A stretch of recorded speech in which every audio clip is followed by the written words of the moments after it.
When it comes to pay equity and equality in this industry, we already know how the powers that be give it up. However, let's go ahead and get into it anyway, shall we? You are now tuned in to a PNerdy Films Productions. Perfect films made by perfect nerds. We thank you for watching. Enjoy. And you are now tuned in to the Prince Onyx Network with your good guy here, Prince Onyx.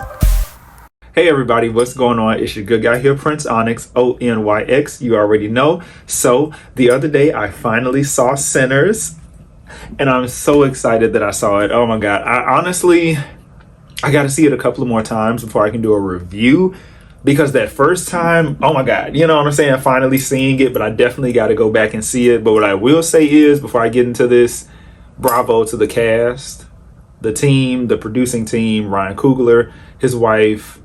Just shout out to y'all. Y'all really did that. The writing, it was good.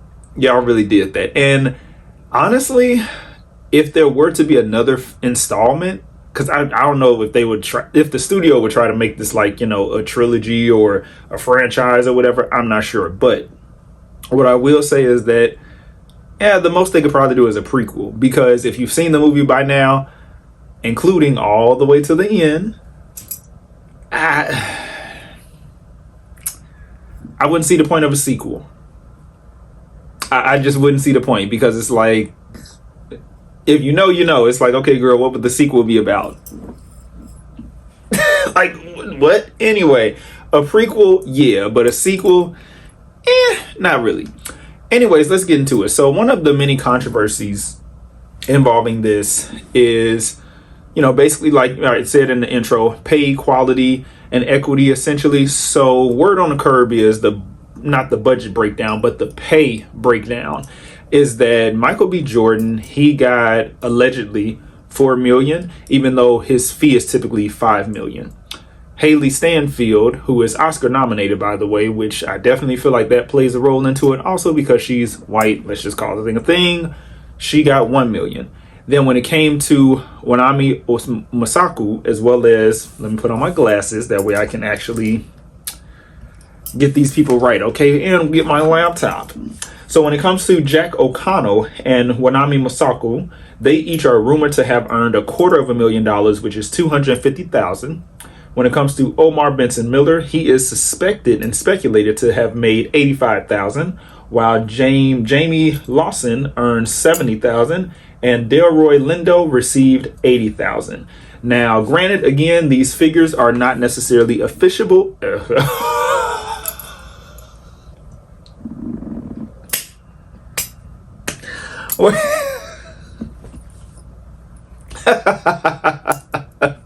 Officiable.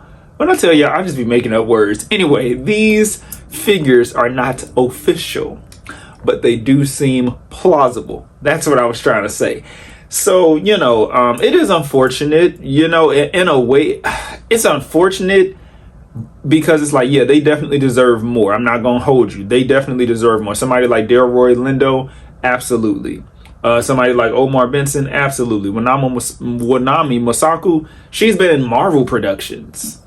So it's like, okay, if she got $250,000 for this, I'm afraid to know what the hell Marvel has been paying her. You know what I'm saying? Like, to go from Lovecraft Country to His House to Sinners to Loki to Deadpool and Wolverine. Like, she's been in so many productions, and that's just not even her full resume. So I'm like, okay, $250,000, damn, compared to the white woman getting more, like, and I was debating on if I was going to make this a separate video, but I might as well just lump it in here anyway. So here's the thing with Haley Stanfield, right? Was Mary the character necessary? Not really, in the sense of she was an octoroon.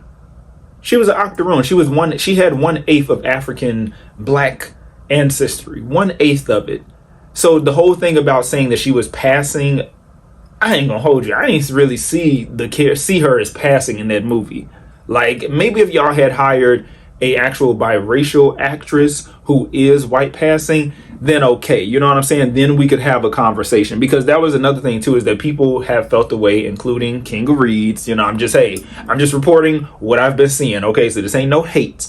Okay, But people such as King of Reeds has been adamant on the Dead Bird app, aka Twitter, about how Mary was an unnecessary character, and talking about how, you know, basically it's unfortunate that this movie had to have a white love interest, you know. And a lot of people are like, well, you know, they probably weren't going to get fully funded if they didn't throw a white character in there. I mean, aside from the Irish vampire who is wreaking havoc in the film, of course.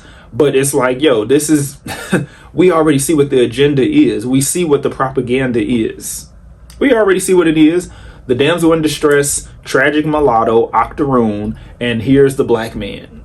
We already see what it's given, you know what I'm saying? But yeah, the payout, I mean, look, I'm not somebody who's getting those types of figures. I wish I was. I know I will be one day. But it's just kind of crazy that it's like, damn, girl. Like, now, again, aside from Michael B. Jordan, because, hello, it's Michael B. Jordan.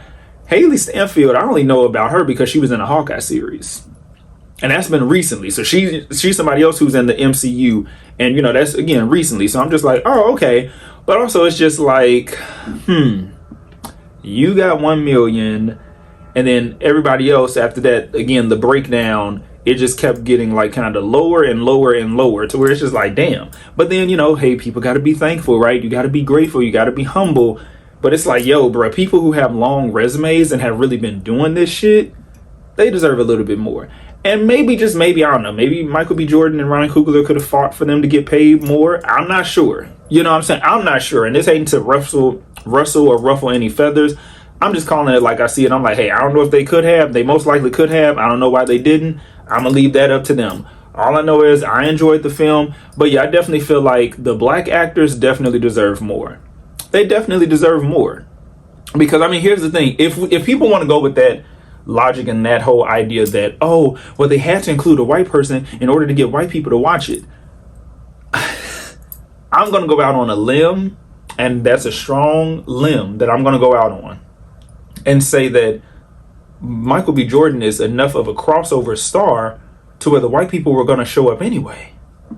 Because if we're going to go by that logic of, oh, well, they want to get those butts in those seats. They want the ticket sales, the box office, all of that stuff. They wanted to do amazing. He was bringing everybody to the yard. My milkshake bring up. He was bringing everybody to the yard. Okay. He was bringing everybody to the yard. Okay, damn right. It's better than yours. He could teach you, but he got to charge. He was bringing everybody to the yard. I'm just saying.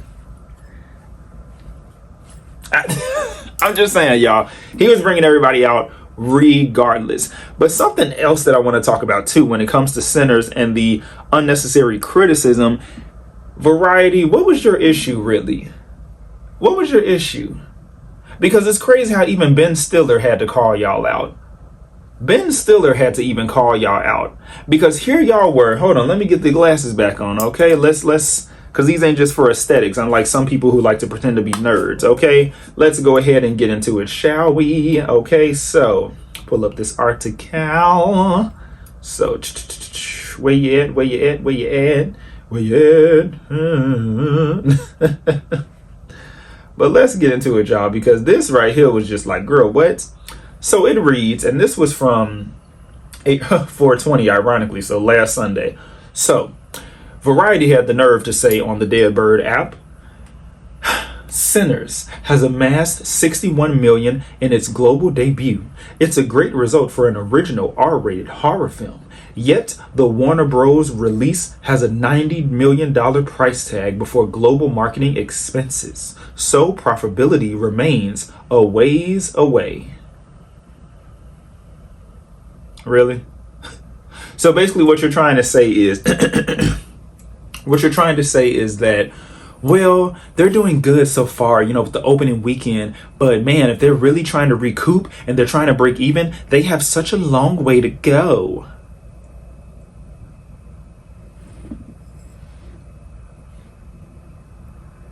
Okay, bitch, and like, is you slow? Like, girl, and it's like, y'all really said that, and somebody hit send. Somebody really typed that out and was like, yep, and we're going to send it up.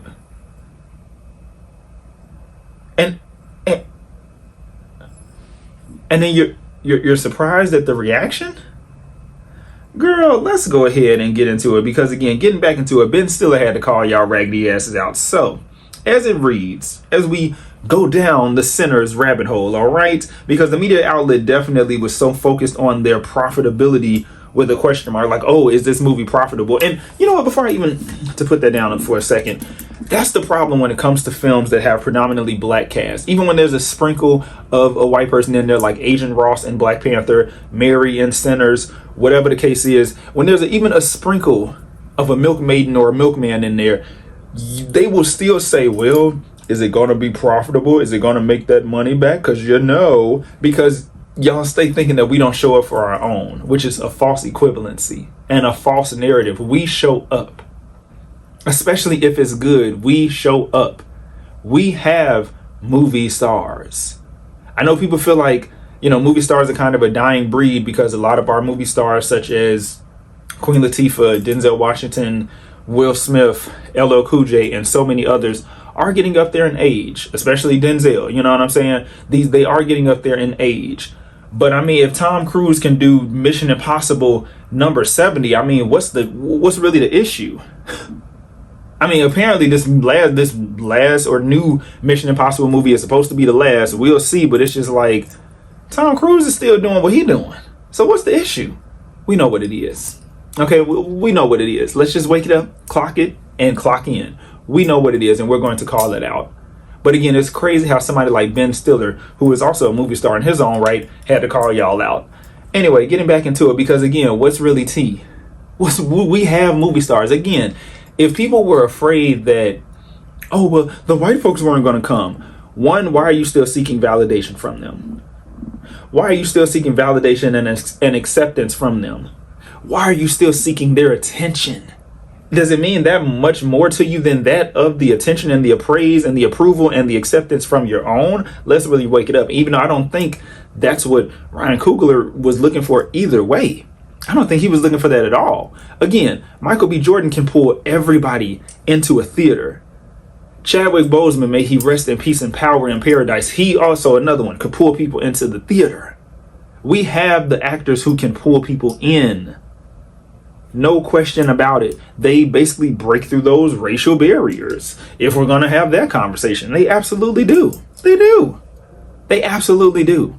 Anywho, let's go ahead and get back into it like I was saying, okay? So, baby.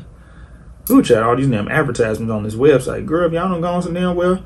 Anyway, child, this one is so pesky, girl. Anyway, so, now, of course, the latest was that like domestically, well, nationally during Easter weekend, so 420, they had pulled in 45.6 million. Again, that was nationally over the Easter weekend, 60 million worldwide, beating the Minecraft movie for the top spot. But Variety had insisted about the profitability with a question mark, like, okay, can they pull it in? So that's when Ben Stiller then decided to put them on blast. And he said in a tweet, in what universe does a $60 million opening weekend for an original movie warrant this headline?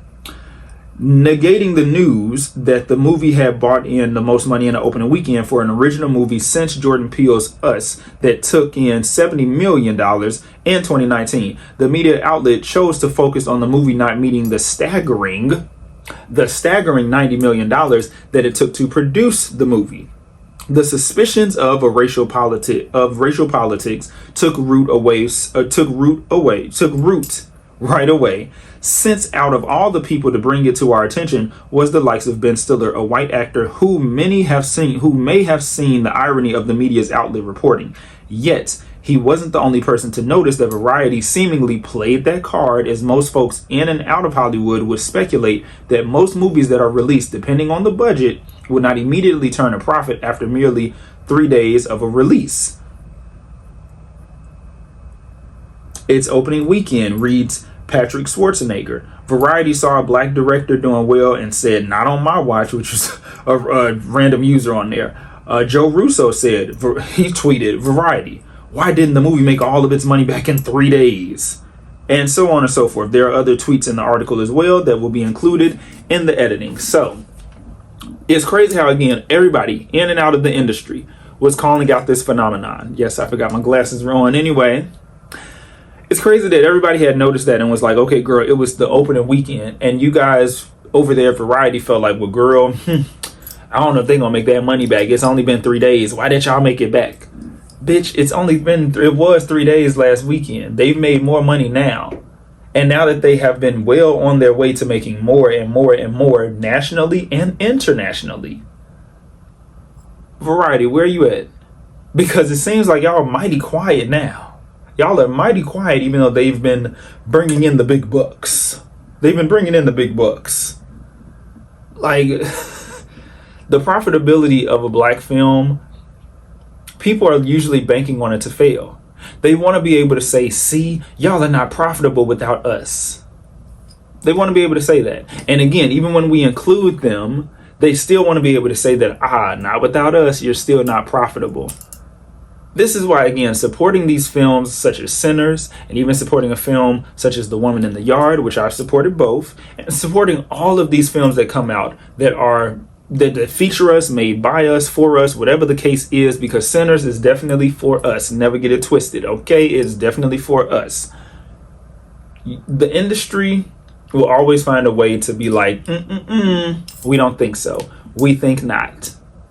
We think not. It's really unfortunate. It truly is. And again, getting into it as well, because again, this is just a wide topic with Sinners in general.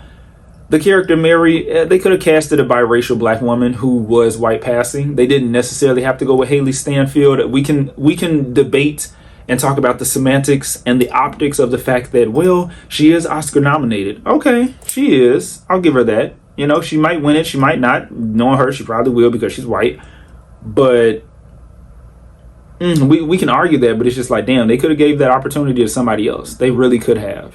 They could have gave that opportunity to somebody else. Now, would she have gotten paid that $1 million like Haley? I don't think so. And even then, Haley ain't bringing all that $1 million home. Because again, it gets broken down to your team, your manager, your agent, taxes, publicist, hairstylist, makeup. It gets broken down to making sure everybody else is paid and you're bringing home whatever is left. You know what I'm saying? So don't let these numbers that have been reported fool y'all. Again, yes, it says 4 million for this person, 1 million for that person, $250,000 for these two, 70,000 for this person, 75,000 for that person, 80,000 for that person. They're bringing home less than that. I mean, it's still more than all of us combined. Don't get it twisted. But hey, but yeah, like I said, in all, Sinners is a good movie. I can't wait to go see it a couple of more times because the spirituality, just the music, the elements, everything, they really did that. They really did that. And if they do another film, I would prefer a prequel because, again, if you've seen the movie, there's no need for a sequel. Because, again, what the hell y'all gonna do in a sequel? Like, what? I mean, if you want some ideas, you can always holler at me, okay? Of course, I charge a high fee, so don't think you're gonna get me for cheap. But anyway, I will talk to y'all later. Y'all let me know what y'all think about it. Be sure to like, share, comment, and subscribe, all of that good stuff. And let's go ahead and talk about it for real, because do you feel like Mary was necessary? Do you feel like the character Mary was necessary? Do you feel like they should have cast it? Do you feel like they should have cast a biracial black woman who was white passing? Like, because again, somebody who, even though it would have still fit into the trope of the tragic mulatto, at least she wouldn't have been an octoroon. You know what I'm saying? Because it's like, girl, her character was an octoroon, meaning that 1/8 of African ancestry. She was married to a rich white man, which was mentioned in the movie. And it's just like, I don't think she was really that necessary either. But I get it. She serves a purpose to a degree. But it's just like, y'all could have casted somebody who actually was at least biracial. I mean, hell, you should have casted Lotto.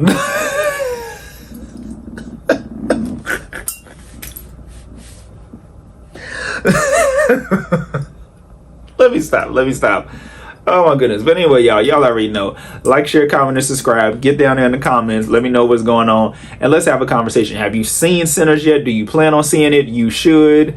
I did my best not to give too many spoilers away. No spoilers at all. But anywho, definitely check it out when you get the chance. And come on back and let's discuss. Okay? But it's your good guy here, Prince Onyx. And I'm signing out. I'll talk to you guys soon. Peace. And thank you for tuning in with me, your good guy here, Prince Onyx. I look forward to seeing you all again real soon. Be sure to like, share, comment, and subscribe. This has been brought to you by PNerdy Films Productions. Perfect films made by perfect nerds. Thank you for tuning in with us.